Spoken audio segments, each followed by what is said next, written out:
আসসালামু আলাইকুম দর্শক, আমি এস এম মেহেদী হাসান চলে আসলাম আমার অফিস থেকে। দর্শক, আমি আজকে আপনাদের সবাইকে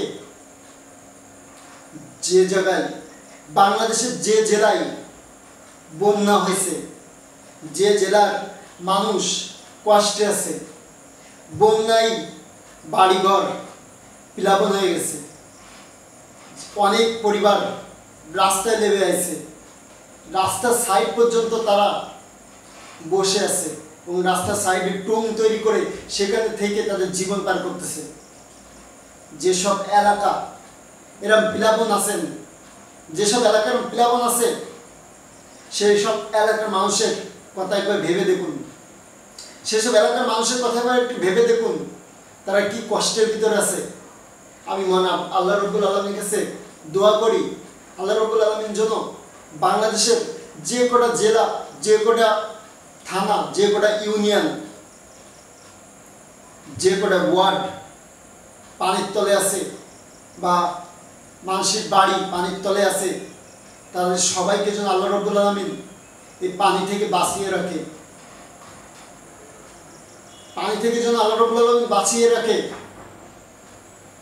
প্রিয় গাইজ, আমি আপনাদের কাছে, যারা আমরা সুস্থ আছি, ভালো আছি, যারা আজকে ওরকম পানি প্লাবনে নাই, ওরকম আমাদের বাসা বাড়িতে পানি উঠে নাই, বা আমাদের হয়তো কষ্টের ভিতরে নাই, আমরা সবাই তাদের জন্য সহযোগিতা করব, আল্লাহ রাব্বুল আলামিনের কাছে দোয়া করব। গাইজ, আমরা যদি তাদের পিছনে পাশে এসে দাঁড়াই, তাহলে আজকে খারাপ সময়ের দিনে তারা কিন্তু অনেক উপকৃত পাবে, বা তারা কিন্তু অনেক উপকার পাবে। যে উপকার পেয়ে আল্লাহ রাব্বুল আলামিনের কাছে আপনাদের জন্য দোয়া করবে। আপনারা যারা ধনী আছেন, আপনারা প্লিজ তাদের জন্য একটু সহযোগিতা করুন এবং তাদের পাশে চলে আসুন। আপনারা হয়তো অনেকজন ভ্রমণ করছেন না, যেসব এলাকা পড়ে গেছে বা যেসব এলাকা পানির তলে, আপনারা হয়তো অনেকজন ভ্রমণ করছেন না। হাজার হাজার বিঘা জমি ধান লাগানো ছিল, তাও পানির তলে নষ্ট হয়ে যাচ্ছে বা নষ্ট হয়ে গেছে। দর্শক, আমরা যারা ভালো আছি, আল্লাহ আমাদের যাতে সুস্থ রাখছে, আমাদের অবশ্যই তাদের পাশে এসে দাঁড়ানো উচিত। আমি কিছু কিছু জেলা এবং কিছু কিছু থানা, কিছু কিছু ওয়ার্ডে গেছি যেখানে এরকম প্লাবন হয়েছে। আমি নিজের চোখে দেখে আছি যে তারা কত কষ্টে আছে।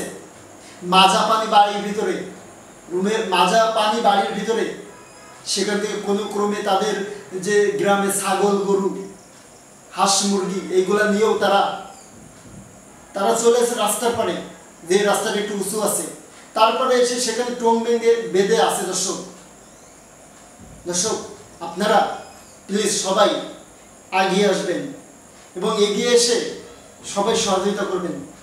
আপনারা হয়তো সবাই জানেন, কিছু এনজিও বা কিছু সংস্থা কাজ করতেছে, আর কিছু ইসলামী ফাউন্ডেশনের সংস্থাও কাজ করতেছে, যে তাদের জন্য ত্রাণ পাঠানোর জন্য বা তাদের একটু কিছু দিয়ে সহযোগিতা করার জন্য, এবং তাদের পাশে এসে দাঁড়াচ্ছে। বাংলাদেশের অর সংস্থা আছে, আর বাংলাদেশে অনেক ইসলামী ফাউন্ডেশন আছে, আর বাংলাদেশের অনেক বড় বড় কোম্পানিও আছে, যে তারা এসে এদের পাশে দাঁড়াচ্ছে। আমরা সবাই চেষ্টা করব এরকম বিপদে পাশে এসে দাঁড়াতে। হয়তো আমরাও জানি না, ওরকম জায়গায় আমরাও পড়ে থাকতে পারতাম, আজকে আমরাও ওরকম জায়গায় পড়ে থাকতে পারতাম, ওরকম বিপদের মধ্যে আমরাও থাকতে পারতাম, যেখান থেকে আল্লাহ রাব্বুল আলামিন সেই বিপদের ভিতরে কিন্তু আমাদের কাউকে ফেলায়নি। আজকে যে দেখুন, তারা 2-3 বেলা খাইতে পারতেছে না।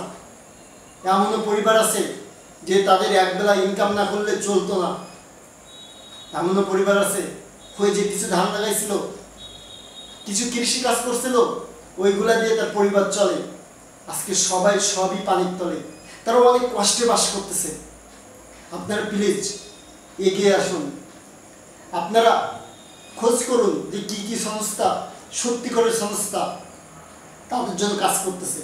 কিছু আর্থিক উপাদান, কিছু আর্থিক টাকা পয়সা দিয়ে সহযোগিতা করতেছে। এরাম সংস্থাগুলো খোঁজ করে দেখুন, দেখে তাদের সাথে যোগাযোগ করে তাদের মাধ্যম দিয়ে আপনারা কিছু সহযোগিতা পাঠান।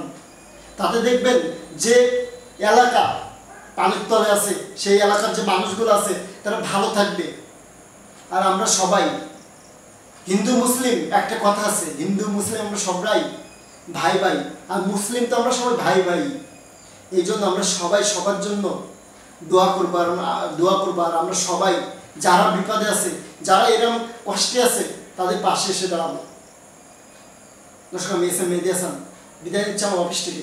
সবাই ভালো থাকবেন, সুস্থ থাকবেন, আর অবশ্যই আপনারা সবাই এরকম বিপদে যারা পড়বে তাদের পাশে এসে দাঁড়াবেন। ধন্যবাদ সবাইকে।